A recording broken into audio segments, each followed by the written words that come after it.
Harry Potter and the Deathly Hallows marks the final chapter in the legendary wizarding journey. As the magical world crumbles under Voldemort's grip, Harry, Ron, and Hermione set out on a dangerous quest to destroy the remaining Horcruxes pieces of the Dark Lord's soul. Their journey takes them far from Hogwarts, through forests, ancient ruins, and even the depths of their own fears. Along the way Harry Potter and the Deathly Hallows marks the final chapter in the legendary wizarding journey. As the magical world crumbles under Voldemort's grip, Harry, Ron, and Hermione set out on a dangerous quest to destroy the remaining Horcruxes pieces of the Dark Lord's soul. Their journey takes them far from Hogwarts, through forests, ancient ruins, and even the depths of their own fears. Along the way they uncover the legend of the Deathly Hallows, a trio of powerful magical objects that could change the course of the war. With deep sacrifices, stunning revelations, and the final battle looming, this story is a breathtaking conclusion to a tale of friendship, courage, and the enduring power of love. About the author. J.K. Rowling is a British author, best known for creating the Harry Potter series, one of the most beloved and best-selling works in literary history. Her writing transformed children's literature and inspired generations of readers with its rich world-building and emotional depth. Beyond her magical storytelling, Rowling's journey from struggling writer to cultural icon has resonated with fans worldwide. She has also written under the pseudonym Robert Galbraith and supports various philanthropic causes through her charitable trust Volant. The sky was heavy and gray as the world seemed to hold its breath. Somewhere far from the safety of Hogwarts, a boy stood on the edge of everything he had ever known, his heart thudding with the weight of what lay ahead. Harry Potter was no longer just a schoolboy. He was a marked young man, carrying within him both the burden of prophecy and the memories of those he'd lost. Back at Privet Drive, the Dursleys were preparing to leave under the protection of the Order, though they'd never shown much warmth. Even they couldn't ignore the danger Voldemort now posed. It was strange for Harry watching them go not out of sadness, but out of a quiet recognition that the world was changing fast, and things that once felt certain no longer were. Soon his true friends came to collect him. The Order of the Phoenix had arranged for his escape with daring magic and courageous hearts. They flew through the night, taking to the skies in broomsticks and thestrals and sidecars. But not all journeys go unchallenged, and they were attacked. Chaos tore across the sky, spells flashing like lightning. Hedwig, Harry's loyal owl, was struck down, and the pain of her loss hit Harry like a blow to the chest.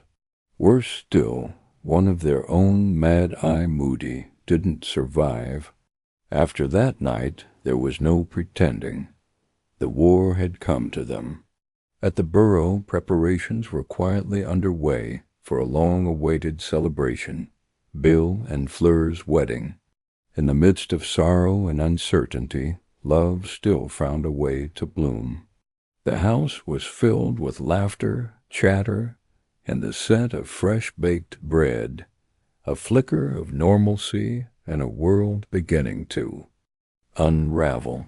But Harry, Ron, and Hermione weren't there just to celebrate. They had made a choice. They wouldn't return to Hogwarts. Instead, they would finish what Dumbledore started, find and destroy the Horcruxes. Before they could even begin, the wedding was violently interrupted. A silver patroness burst into the reception, bringing with it the grim news. The Ministry had fallen. Voldemort was now in control, and they were no longer safe. Panic rippled through the guests, like wildfire. Spells flew, people shouted, and in the confusion, the trio disapparated into the unknown. They landed in London, dazed and breathless, the city looming around them like a stranger. There were no safe places now, only shadows and secrets. They spent the night on the run, slipping through streets, hiding from the eyes that could betray them. Their first destination was the home of Sirius Black, the house at number 12 Grimold Place. It was dark, dusty, and full of ghosts from the past, but it gave them shelter, and more importantly, a starting point. There they discovered a strange connection between a Horcrux and a locket once stolen from the Black family. The locket had been taken, and their only clue was the initials R.A.B., the mark of someone who had dared to defy Voldemort from within the shadows. Their first destination was the home of Sirius Black, the house at number 12 Grimold Place. It was dark, dusty, and full of ghosts from the past, but it gave them shelter, and more importantly, a starting point.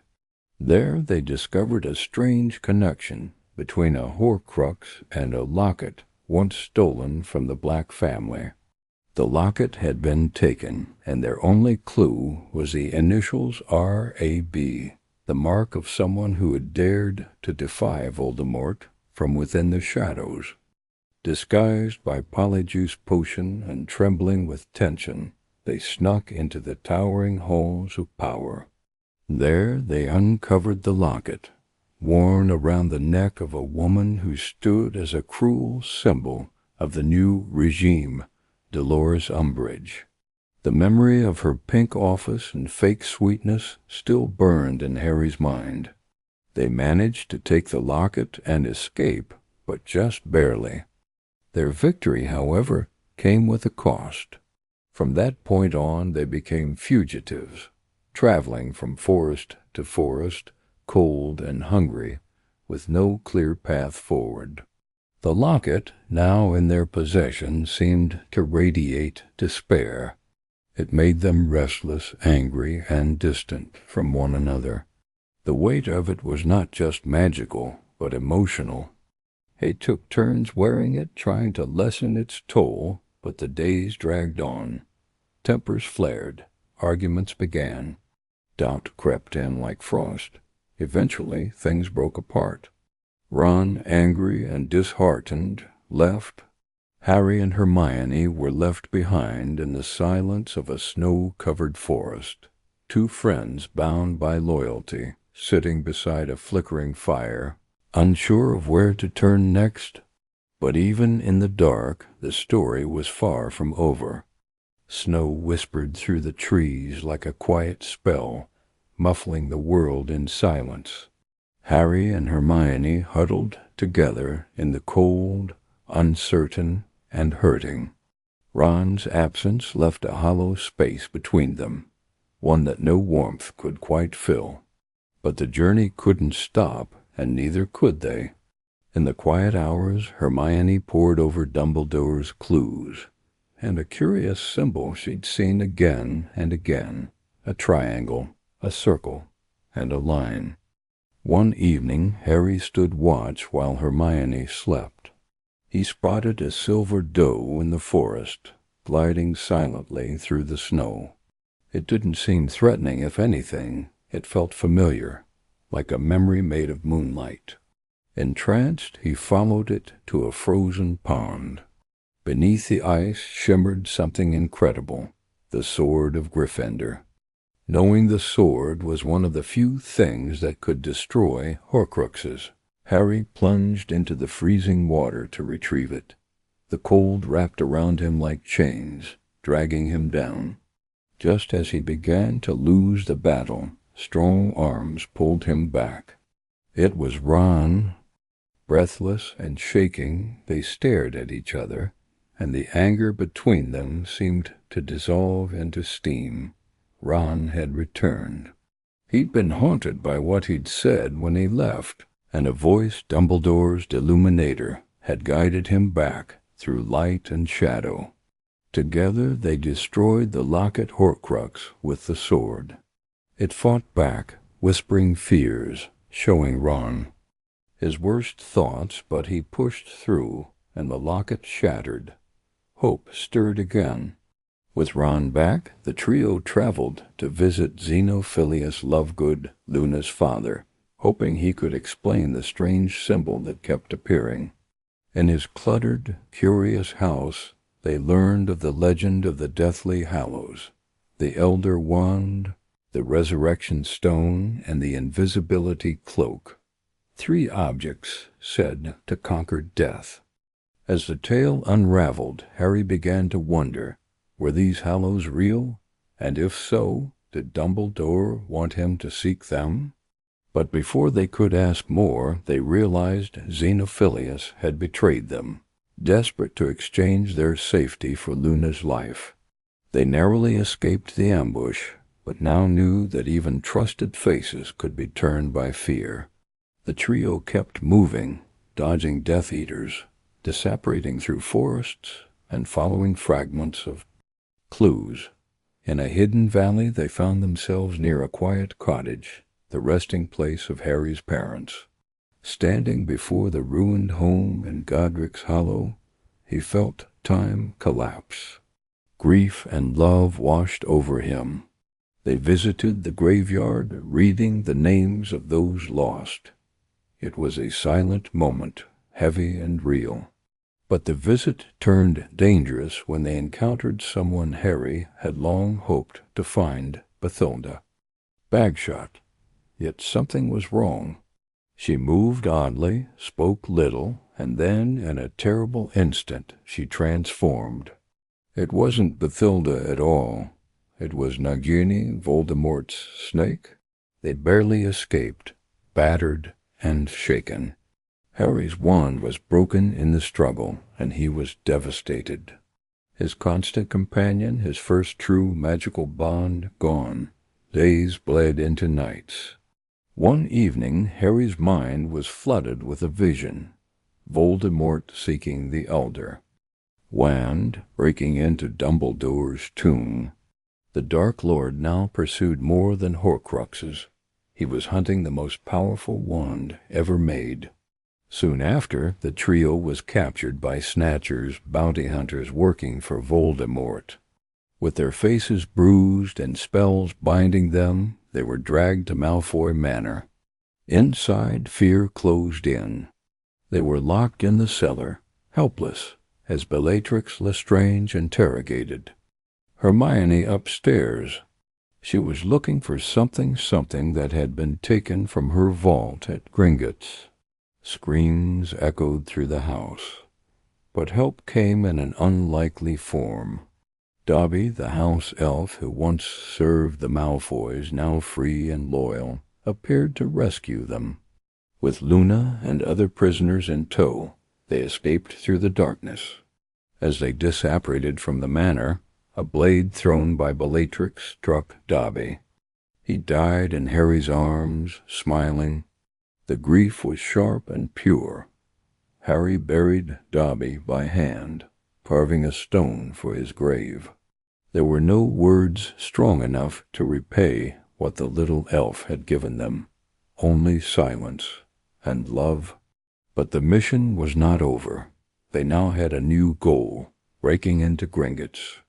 If Bellatrix was so desperate to protect her vault, then surely something dark was hidden there, something Voldemort could not afford to lose. And so, with new resolve and the help of an unlikely ally Griphook the Goblin, they began to plan a heist no one had ever dared. The plan to break into Gringotts was daring, almost impossible. The Goblin Griphook was reluctant, but tempted by the Sword of Gryffindor, an artifact of great value to his kind. With the trio disguised and hearts pounding, they slipped through the massive marble halls of the Wizarding Bank. Enchanted dragons guarded the vaults, and magical traps awaited any who dared enter. The plan to break into Gringotts was daring, almost impossible. The goblin Griphook was reluctant, but tempted by the sword of Gryffindor, an artifact of great value to his kind. With the trio disguised and hearts pounding, they slipped through the massive marble halls of the Wizarding Bank. Enchanted dragons guarded the vaults, and magical traps awaited any who dared enter. They made their way to Bellatrix Lestrange's vault, where they believed one of Voldemort's Horcruxes was hidden. Inside the cold, eerie vault lay treasures beyond imagining, but what they sought was a small, unassuming cup. Harry's hand trembled as he grasped it. The object pulsed with dark magic, a shadow of evil trapped in solid form. But the escape was fraught with peril. Alarms blared, the dragons stirred, and chaos erupted. They flew on the dragon's back, soaring into the stormy sky, narrowly escaping the clutches of the goblins and Death Eaters below. The wind whipped past them, mixing fear and exhilaration in a dizzying swirl.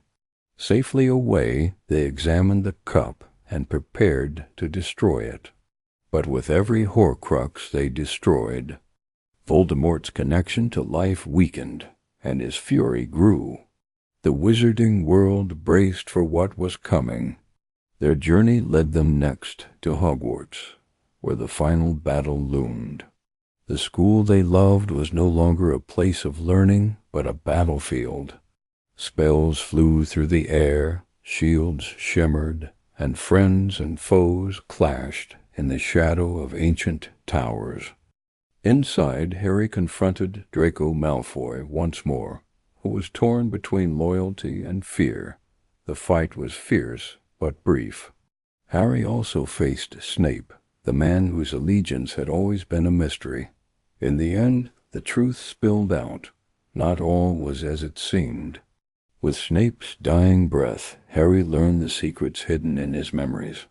Snape had loved Harry's mother and had worked all along to protect him, sacrificing everything. The half-blood prince had been Snape, whose magic Harry had once wielded without knowing the cost. Armed with new understanding, Harry prepared for the last step. The Deathly Hallows, the wand, the stone, and the cloak were all pieces of the puzzle. But the most powerful of all was the Elder Wand, and Voldemort now wielded it, believing it made him unbeatable. The battle came to its climax in the heart of the castle. Friends fought bravely, some making the ultimate sacrifice. The echoes of loss filled the halls. But Harry stepped forward, ready to face his fate. He willingly walked to Voldemort, knowing he carried a piece of the Dark Lord's own soul within him. When Voldemort cast his killing curse, it destroyed the fragment inside Harry, but did not end Harry himself. In that moment, Harry found himself in a quiet place where Dumbledore awaited. Words of comfort and clarity were exchanged, and Harry chose to return. Back in the Great Hall, the final duel began. Spells collided with thunderous force. Voldemort's wand failed him. The Elder Wand, recognizing Harry as its true master, turned against its master. With one final spell, Voldemort was defeated. The war was over. The battle that had raged for what felt like an eternity began to quiet. The dust settled on Hogwarts' ancient stones, and the silence that followed was both heavy and hopeful. Around the castle, those who had survived tended to the wounded, mourned the fallen, and held one another close. The price of freedom was steep, but the dawn had finally come. Harry walked through the remnants of the great hall, where portraits of past headmasters and witches and wizards whispered of courage and sacrifice. He felt the weight of loss for those friends who had given their lives, Fred, Remus, Tonks, and many others, but also the strength of their memories, like stars shining through a dark sky. Harry walked through the remnants of the great hall, where portraits of past headmasters and witches and wizards whispered of courage and sacrifice. He felt the weight of loss for those friends who had given their lives, Fred, Remus, Tonks, and many others, but also the strength of their memories, like stars shining through a dark sky. In the quiet that followed, Harry revealed the truth about Snape, a man misunderstood by many, who had loved fiercely and acted bravely in shadows. The house of Slytherin seemed less dark in Harry's eyes now, touched by the complexity of human choices. Together with Ron and Hermione, Harry helped rebuild the shattered wizarding world. Hogwarts would stand again as a place of learning and magic, where children could grow without fear. Years later, as the sun shone bright over a bustling King's Cross station, Harry stood with his own children, watching them board the Hogwarts Express. He smiled, remembering the long journey that had brought him here, from an ordinary boy living under stairs to the hero who had faced the darkest magic. The tale of Harry Potter closed its final chapter, but the magic lived on in the hearts of those who believed in love, friendship, and courage. And so the story ends, not with an end, but with a beginning. Good night.